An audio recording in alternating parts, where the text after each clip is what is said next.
Para sutresna budaya basa Jawi. Sugeng pepanggihan malih kalian Subadi Prawata. Ing kalodhangan menika badhe ngaturaken waosan buku basa Jawi Cerita Cekak. Anggitanipun Tati P. Kalingga. Kanthi irah-irahan wedi wirang wani mati.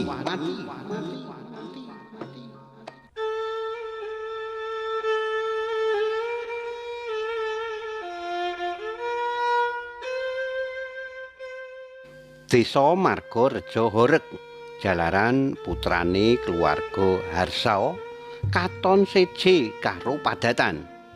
Tono putra ontang-anting kang didama-dama dening bapak ibune saiki dadi kembang lambe dening warga jalaran kedanan wanita kang ngurung dinikahi.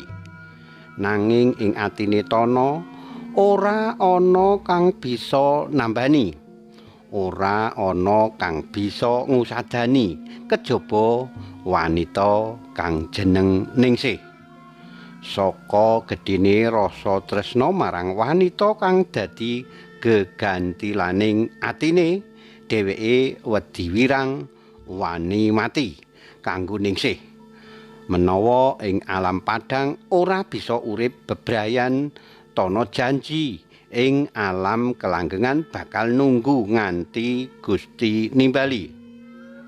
Ton, saben dina kok ibu tansah nyawang ana kang aneh ing awakmu.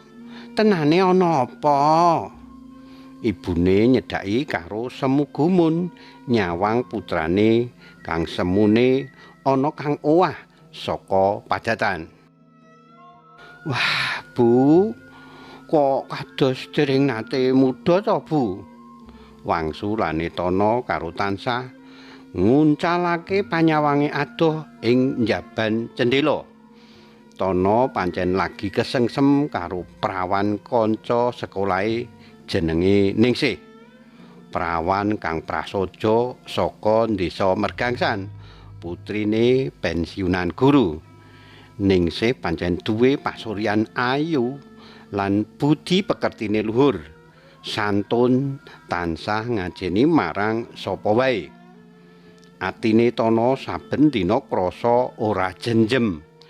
Rasa kangen kepengin ketemu Ningsih ora bisa diampet maneh. Ora ana wektu tanpa jenenge Ningsih. Ora ana jam, menit lan detik kanggo nglalekake prawan kang wis gawe atine poyang-payingan. Walah-walah tole anake bapak. Prawan ngendi to sing wis gawe edan kowe iki lho? Pak Harsa ngelus rambute Tono saka mburi karo lenggah njejeri Tono. Prawan ayu putrane Pak Guru ingkang sampun pensiun. Bapak sarujuk mboten? Wangsulane Tono karo ngarep-arep bapake nyarujuki kekarepane bisa nyanding prawan gantilaning atine.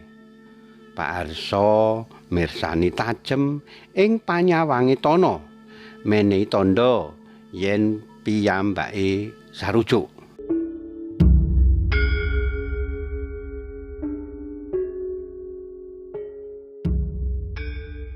Nalika kembang-kembang asmara ngrembaka ing atine Tono, kabeh katon endah, semangat uripe sangsaya makantar-kantar. Gegayuhan kepengin urip bareng Ningsih tansah rinunce ing batine. Nanging apa kang dialami Tono babar pisan durung kawetu marang Ningsih. Kabeh mau mandheg ing batine.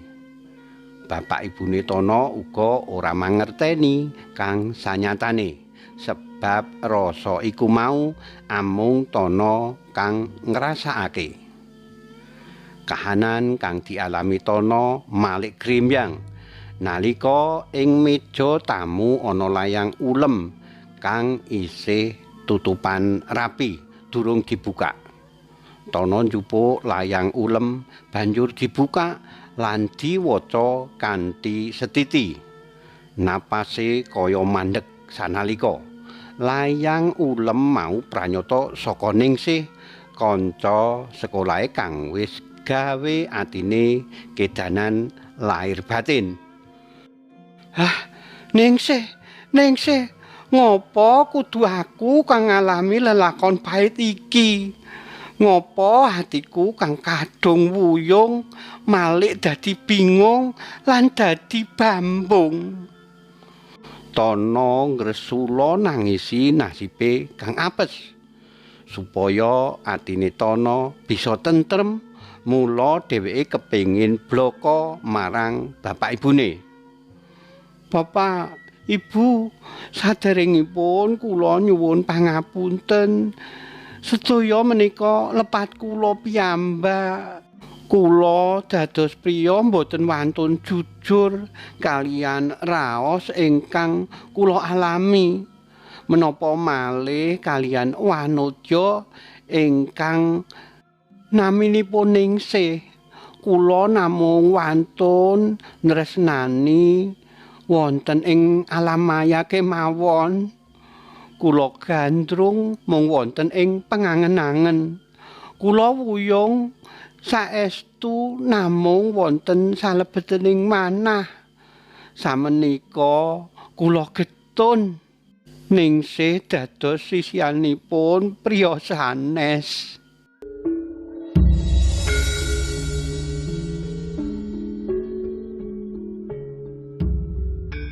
Bapak Ibu Harsa lan putra ontang-antinge kantrem ing kahanan. Tanpa ana ukara kang kumecap saka bapak ibune Tono.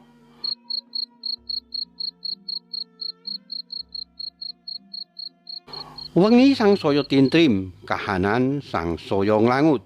Bapak ibune Tono bisa ngrasakake kaya ngapa larane atine Tono nalika mbukak lan maca layang uleme Ningsih. Nanging kepiye maneh, kabeh wis ginaris saka kersane Gusti kang Maha Kuwasa. Yen sejatine Tono lan Ningsih pancen durung dadi jodhone. "Oh, ngger anakku, ora susah digetuni. Ningsih pancen durung dadi jodhomu. Gusti bakal paring sisian yen wis wancine. Kowe kudu kuat ngadepi kahanan iki." Bu Harsa ngarih-arih putrane supaya ora kedelarung ing rasa susah. Tono ngruket ibune karo sesenggukan, nyuntak 1000 rasa kang campur aduk ing dadane. Bapake ora kuwawa nyawang kahanan kang ndrenyuhake. Wong tuane Tono wedi yen putrane owah pikiran jalaran wis kadung wuyung marang wanita kang jeneng Ningsih. Yen durung jodhone senajan kadung wuyung mesti bakal wurung. Pancen anggone tresnani Ningsih wis ora bisa diupamakake kanthi ukara. Tak kira ora ana rasa kang bisa nyulihi ing atine. Mula ketimbang wirang ora bisa nduweni Ningsih, Tono milih mati wae. Ora ana wanita liya kang bisa mapan ing atine kejaba Ningsih. Menawa ora bisa urip nyanding gegantilan ing atine, Tono milih ora bakal omah-omah salawase. Tono milih mati tinimbang nyandang wirang. Karipta dening Tatik P. Kalingga. Cariyos menika kapetik saking kalawarti basa Jawa Jaka Lodang nomer 2 tanggal gangsal 11 Oktober 2016 ing Ngayogyakarta. Matur nuwun awit kawigatosanipun. saged pepanggihan malih wonten ing cariyos-cariyos sanesipun. Matur nuwun, nuwun.